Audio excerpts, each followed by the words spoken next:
ప్రగతి ప్రణాళిక కార్యక్రమంలో భాగంగా వారం రోజులు విద్యాభివృద్ధికి సంబంధించిన రకరకాల పుస్తకాలను రాష్ట్ర ప్రభుత్వం అమల్లోకి తీసుకువచ్చింది. ఈ సందర్భంగా గ్రంథాలయాలకు సంబంధించిన రోజుగా ఈ రోజును ప్రకటించింది గ్రంథాలయ శాఖ. రాష్ట్రంలో 600లకు పైగా పబ్లిక్ లైబ్రరీలు ఉన్నాయి. ఈ గ్రంథాలయాల ద్వారా చిన్నతనం నుండే విద్యార్థులకు జ్ఞానాన్ని అందజేయాలని దాదాపు 1138 పాఠశాలల్లో గ్రంథాలయం అనే పేరుతో ఈ రోజు నుంచి ప్రారంభించడం జరిగిందన్నారు గ్రంథాలయం చైర్మన్ రియాజ్. ఇక హైదరాబాద్ గ్రంథాలయ సంస్థ శాఖ అంబర్పేటలో education week library day, Hyderabad city గ్రంథాలయ సంస్థ ఆధ్వర్యంలో హైదరాబాద్లోని అన్ని గ్రంథాలయ శాఖ అధికారులతో సమావేశం నిర్వహించడం జరిగింది. ఈ కార్యక్రమంలో ప్రభుత్వ విద్యా సలహాదారు కేశవరావుతో పాటు పలువురు అధికారులు పాల్గొన్నారు. ఎప్పుడైతే సమాజంలో పుస్తకాలతో అనుబంధం ఉంటుందో అక్కడ జ్ఞానం విలువరించే అవకాశం ఉంటుందన్నారు అతిథులు.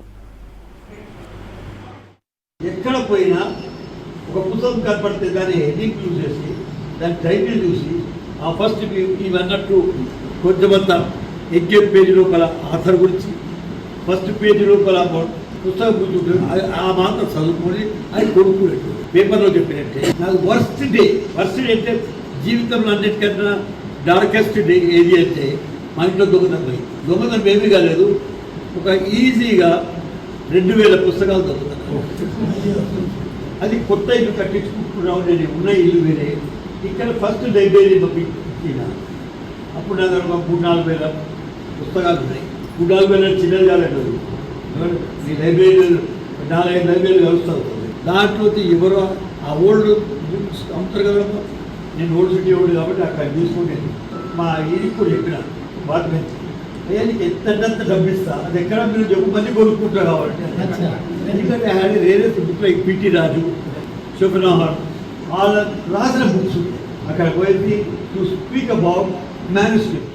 ప్రగతి నివేదన కార్యక్రమంలో భాగంగా ఒక వారం రోజులు విద్యా అభివృద్ధికి సంబంధించిన రకరకాల పథకాలని రాష్ట్ర ప్రభుత్వం అమల్లోకి తీసుకుంది. ఈ నేపథ్యంలోనే గ్రంథాలయాలకు సంబంధించిన రోజుగా ఈ రోజును ప్రకటించింది. మొత్తం తెలంగాణ రాష్ట్రంలో 600లకు పైగా పబ్లిక్ లైబ్రరీస్ ఉన్నాయి.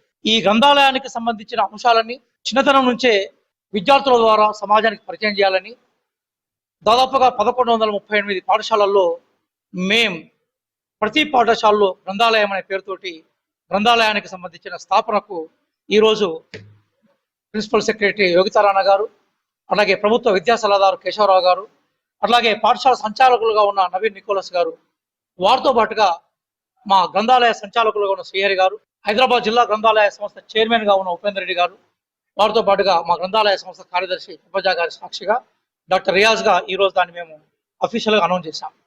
ఈ అకాడమిక్ ఇయర్ 2026-2027లో రాష్ట్రంలో ఉన్న 1200 స్కూళ్ళల్లో దాదాపు ఎగ్జాక్ట్లీగా 1135 స్కూళ్ళల్లో మేము ప్రతి పాఠశాలకు 15,000 రూపాయలని మేము ఇన్ఫ్రాస్ట్రక్చర్ కోసం కేటాయిస్తూ ప్రతి నెల 1000 రూపాయలు అంటే న్యూస్ పేపర్స్, చిన్నపిల్లలకు సంబంధించిన పాఠ్యపుస్తకాలు, చిన్నపిల్లలకు సంబంధించిన ఎక్స్ట్రా కో కరికులర్ యాక్టివిటీస్ సంబంధించిన సహపాఠ్యాంశాలకు సంబంధించిన పుస్తకాలని, వాళ్ళు ఒక నైతిక విలువలను పెంపొందించే క్రమంలో మోరల్ వాల్యూస్ను పెంపొందించే పుస్తకాలని, మహనీయుల చరిత్రని, తెలంగాణ సాహితీ సంస్కృతి విషయాల్ని, భారతదేశాన్ని, ప్రపంచాన్ని, ప్రపంచ శాంతిని, వీటన్నిటి ప్రపంచంలో పరిచయం చేసే విధంగా ఒక పైనరీ స్కీమ్గా అంటే భారతదేశంలోనే ఒక చారిత్రాత్మక